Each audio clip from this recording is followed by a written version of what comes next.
Hey, Koshi here from Sunrise. I am going back to school with the blokes from Student Edge.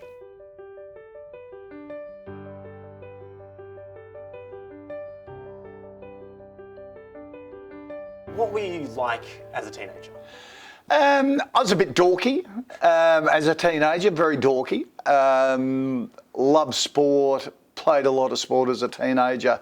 Played a lot of rugby and cricket and basketball and things like that. So I was a typical teenager, but I loved maths and I loved economics and all that sort of stuff. Sure. So, How do you kind of reconcile that? You say you were dorky, but you were playing rugby. You were doing all these sports. Yeah, I was doing all of that, but I wasn't one of the cool kids. Really, I had a big group of friends, and I got to say, school and particularly high school was terrific. I had a ball in a high school. I had one of those teachers that change your life as well. Right. In my maths teacher, Mr. Holiday, who was also my rugby coach, and I still keep in contact with now.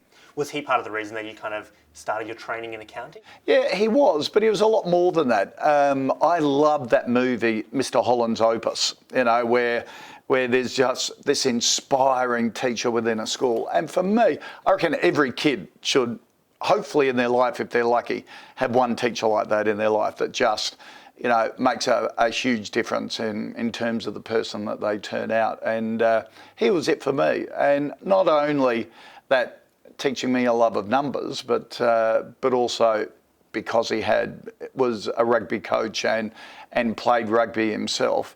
Well, what is it about numbers? I mean, I'm sure there are a lot of students out there going, what are you talking about? Love of numbers. Like, what is it that you felt like you could connect with that particular subject? Probably because I'm a very process-driven sort of person. In my life today, I love everything. I have a process for everything. Getting through the day, get up at the same time, prepare for sunrise, finish sunrise, go on. I want my day really well planned. And maths is a bit like that. It's a bit logical. I'm very logical in my thinking, and it was just a connection. Well, what was your career goal? Sort of when you were studying, did you go, okay, funny. this is how I want to follow the rest of my life? No. I started accounting because I thought that would be just a good general all-round business background. My dad was a business sort of bloke. But he also brought my younger brother and sister and myself up with a great saying, which was, have enough confidence in yourself to give anything a go. But if it doesn't work out, have enough confidence in yourself to go and do something else. In other words, never be scared of an opportunity. Just grab it and give it your best shot, but never be caught in something that you don't like and too scared to change. And it's a philosophy I've always lived with and tried to pass on to my kids. And my whole life has been basically these weird opportunities out of the blue that just, give it a go and see what happens. Now, some of them have worked, some of them haven't.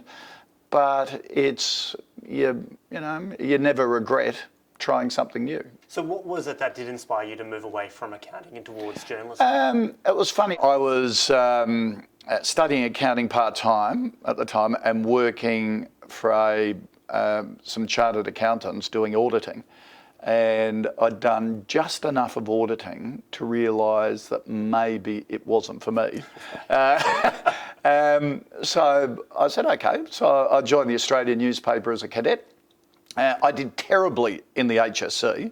I have terrible handwriting, always have had terrible handwriting. And so I was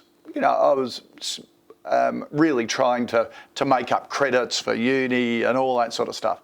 And this job in journalism came along, so I started at the very bottom as a cadet and worked my way up. It's quite interesting because, I mean, you think of accounting and journalism, it feels like they would activate different quadrants of the brain. But Yeah, it was business journalism. Sure, so that was the other yeah. side of things, and it was understanding business. And I'd always sort of thought it'd be cool to be a journalist, but never thought I'd get the opportunity because jobs are so scarce and it was just impossible to get into the media. But just by sheer chance I was given the opportunity. Absolutely. Well, you sound like you're obviously very pragmatic, and that Yep. probably comes from your business background.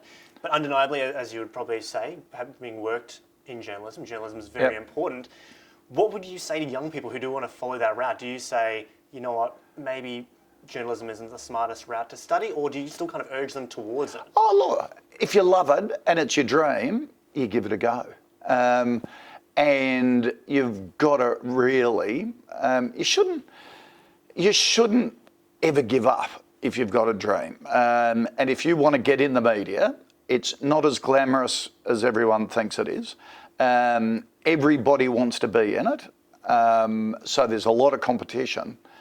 But for those who are really committed and passionate and work hard, then give it a go and get in.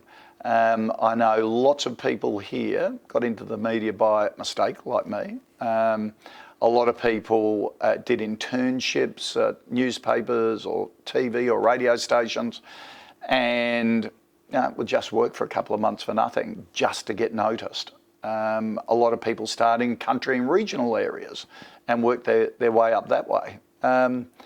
It's a mistake to think you could sort of do my job now. A lot of young students say, I want to do your job. And you say, well, I didn't start in TV till I was 45. What do you think you've learnt about yourself since becoming 45 and getting into TV? What did you discover like in this new kind of profession? I'm probably glad I got into television late in life because it taught me there's another world out there. TV is a bit of a bubble. You lead an absolutely privileged life. There's no doubt about that. You get to do some amazing things that no one else gets to do. And there is a point where you can almost take it for granted. Well, just before wrapping up, going back to your sort of teenage days, do you Yep. look back on that time with any regrets? Or No, I loved it. I loved it. I loved school. I built a really close group of friends, and it is one of the best times of your life. I'm a great believer that life is in different stages.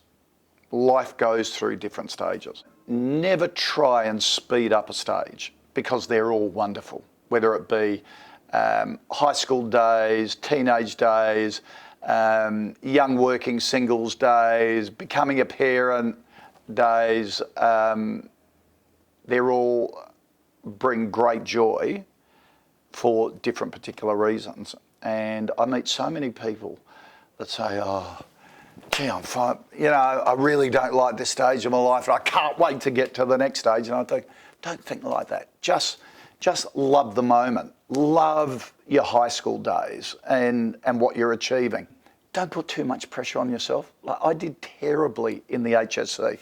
In my trials, I came first in geography, first in economics, and third in ancient history. And in the actual exam itself, because back in those days, the HSC was 100% of, the exam was 100% of your mark, I bombed out in all three of them because nerves got the better of me. I had terrible handwriting, all that sort of stuff. And you know, I look back at that disappointment, which at the time seemed the end of the world. I'm thinking, really didn't matter in the overall scheme of things. How did you recover from that, by the way? By being confident in yourself and understanding there's always a way. Like I didn't get a TR to get into university, but there are ways of doing it. You do bridging courses or you go to TAFE or whatever, and you get credits for them. So, you know, your teenage years and high school is there to enjoy it, there to learn and make the most of it. Absolutely, no doubt about that. But it's also a time to really develop yourself as a personality and build friendships and also build dreams. And that's one of the things I've tried to pass on to my kids.